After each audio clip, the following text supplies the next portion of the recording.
live from our studios here in Lagos, Nigeria. This is The World Today. I am Kelly Egiga. It's been more than 2 years since the start of Russia's invasion of Ukraine.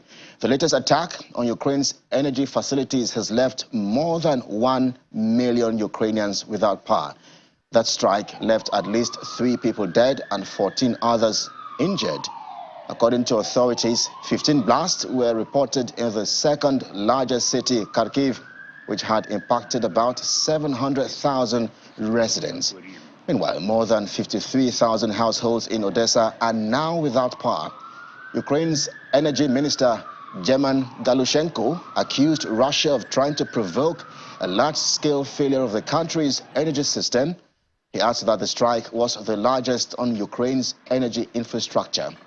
And more than 1,000 miners who were stuck underground due to the power outages have now been evacuated and undergoing medical examination. But for Ukrainian President, Mr. Volodymyr Zelensky, Russia had launched more than 90 missiles and sent 60 explosive drones into Ukraine during the wave of overnight attacks. He's also repeating appeals to Western countries for more weapons, adding that Ukraine needs air defense to protect people, infrastructure, homes, and dams.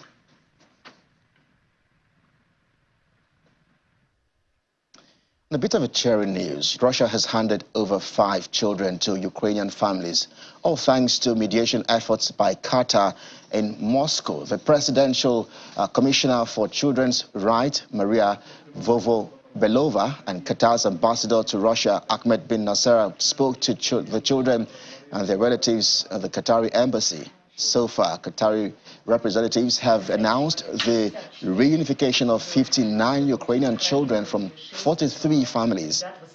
Last year, the International Criminal Court, ICC, issued arrest warrants for Russian President Mr. Vladimir Putin, who for war crimes related to the illegal deportation of children from occupied territories of Ukraine to the Russian Federation.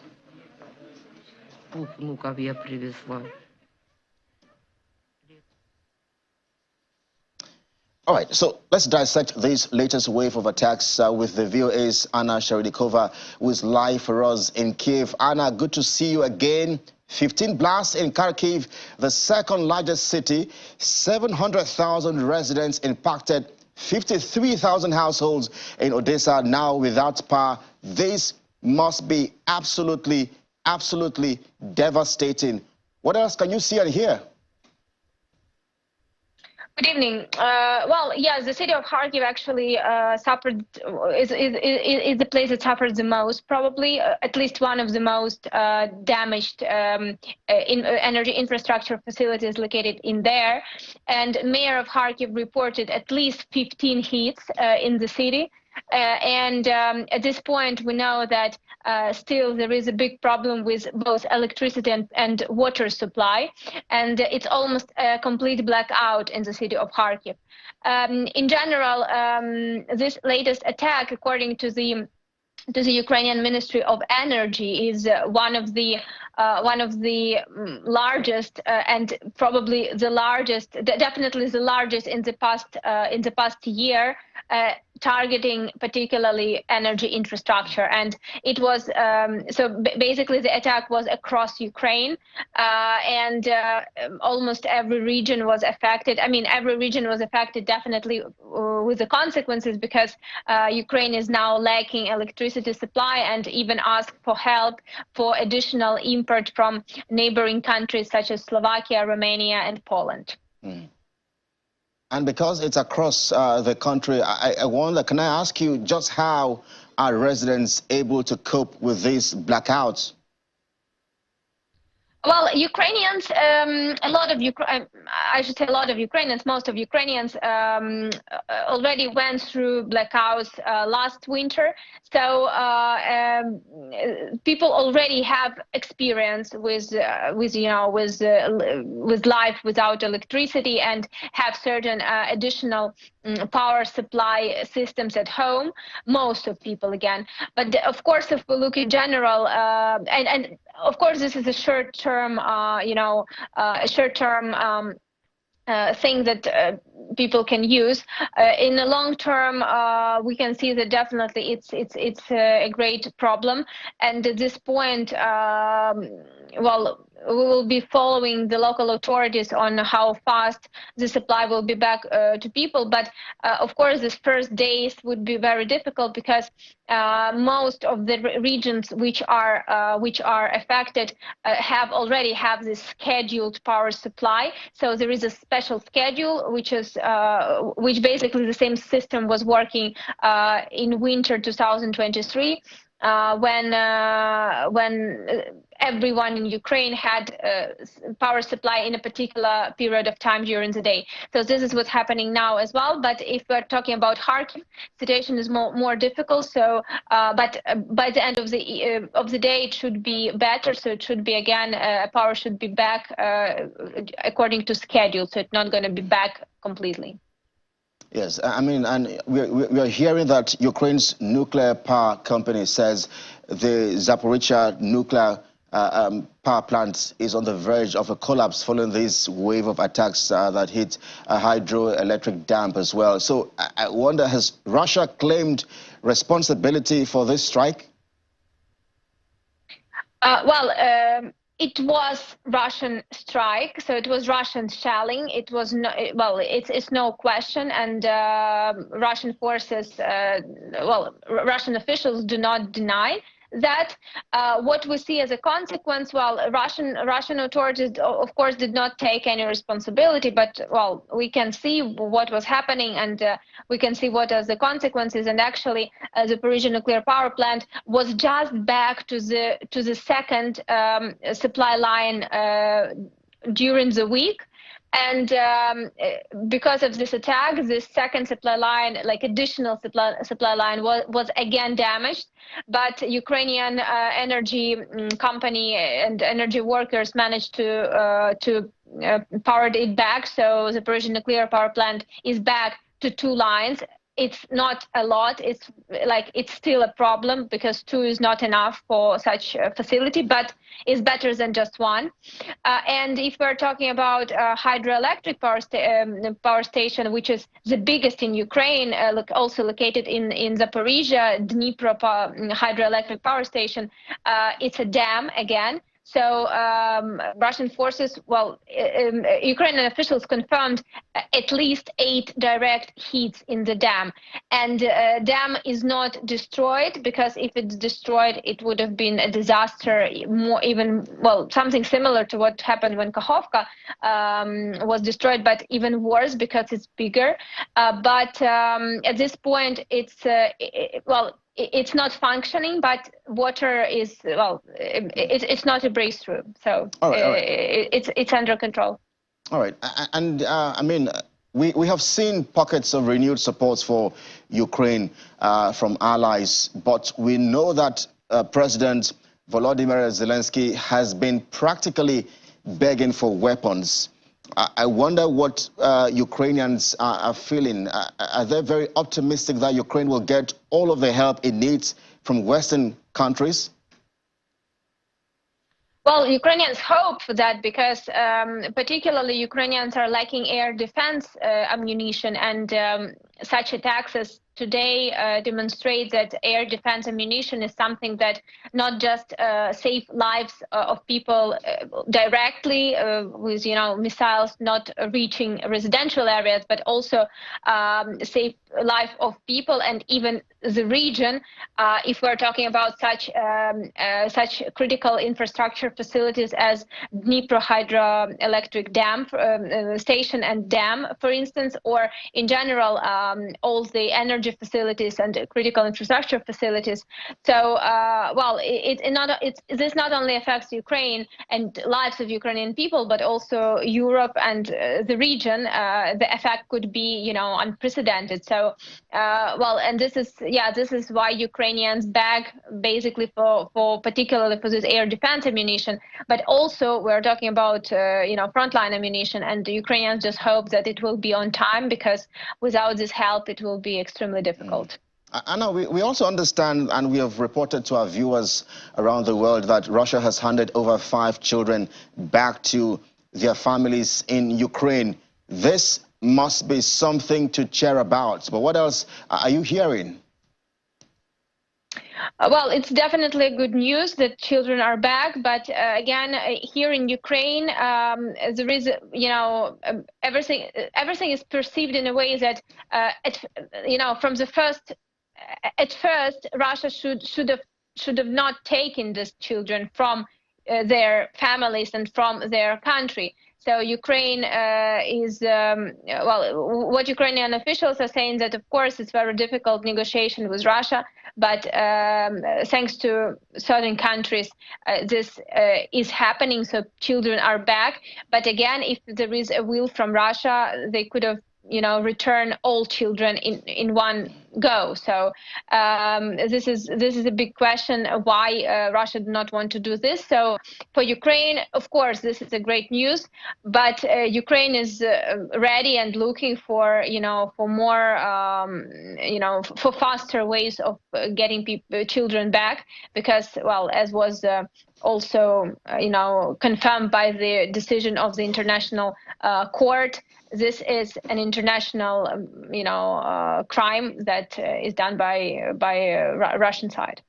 And speaking about the international court, we understand that it issued an arrest warrant for Russian President Vladimir Putin, and, well, I wonder what exactly is going on.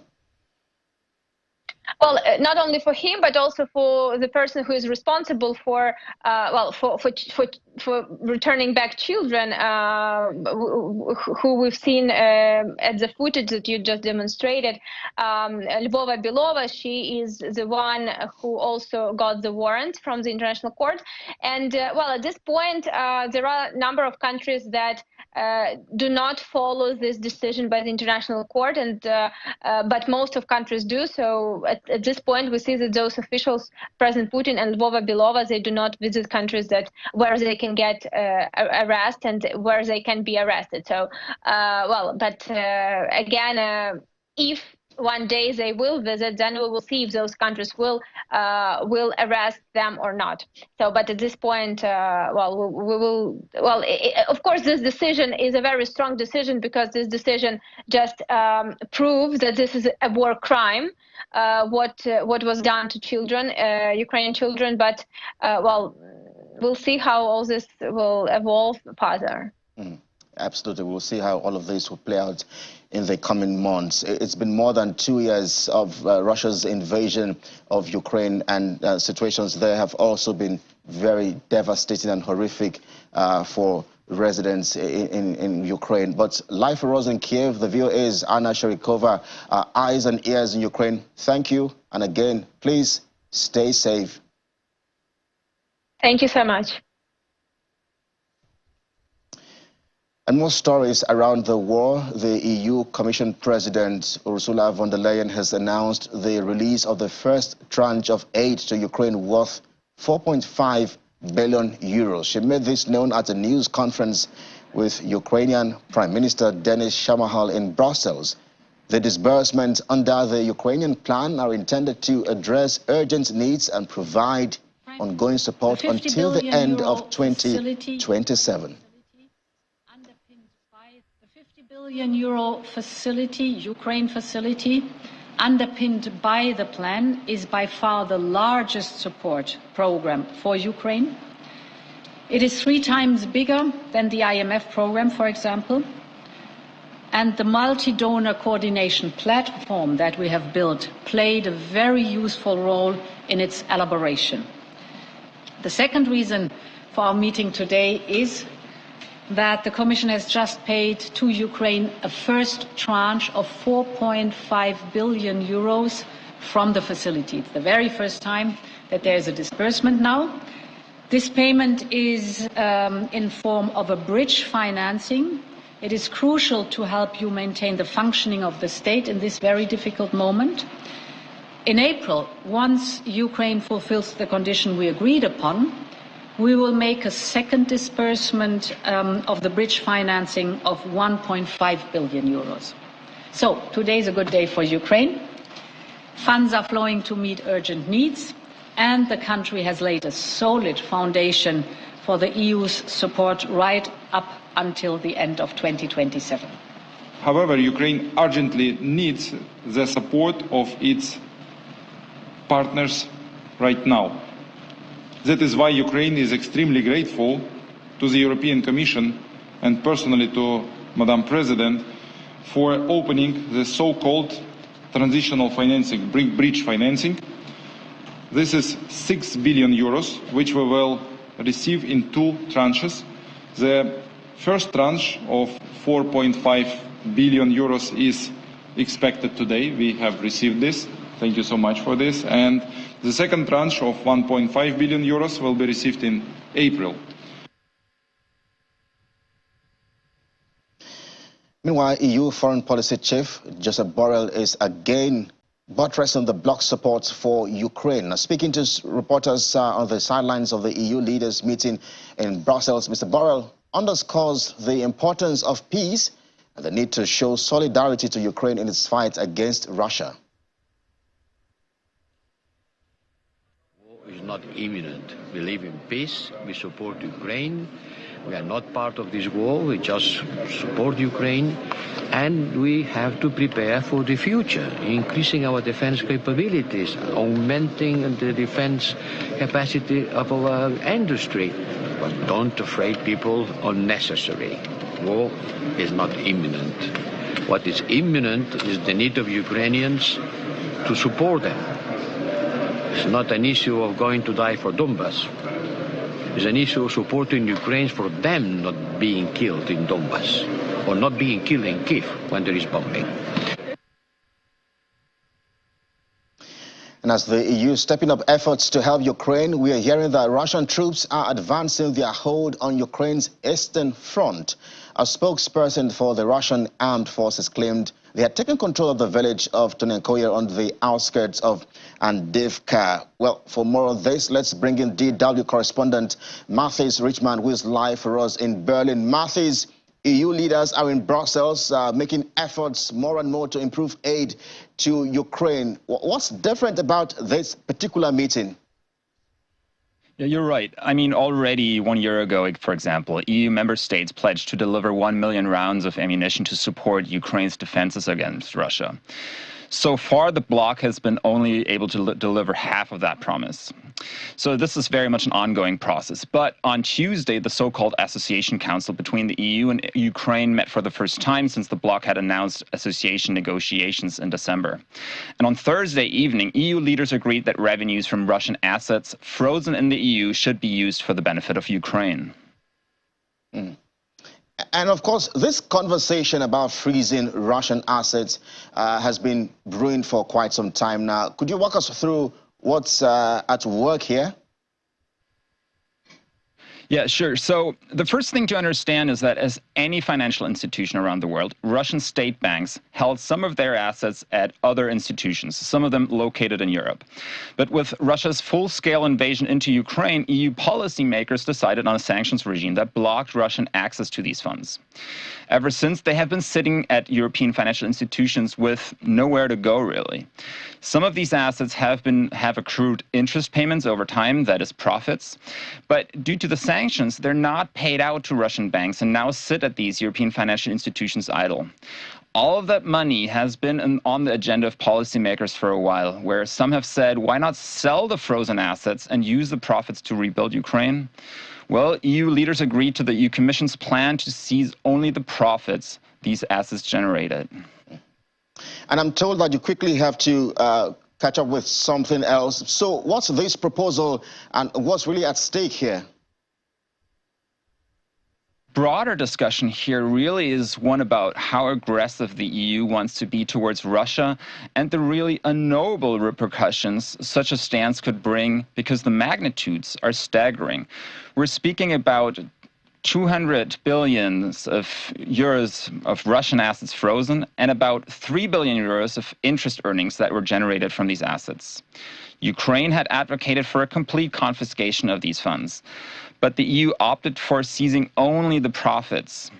Policymakers fear that other investors could lose trust in the rule of law and property rights in Europe, a warning the European Central Bank has also given.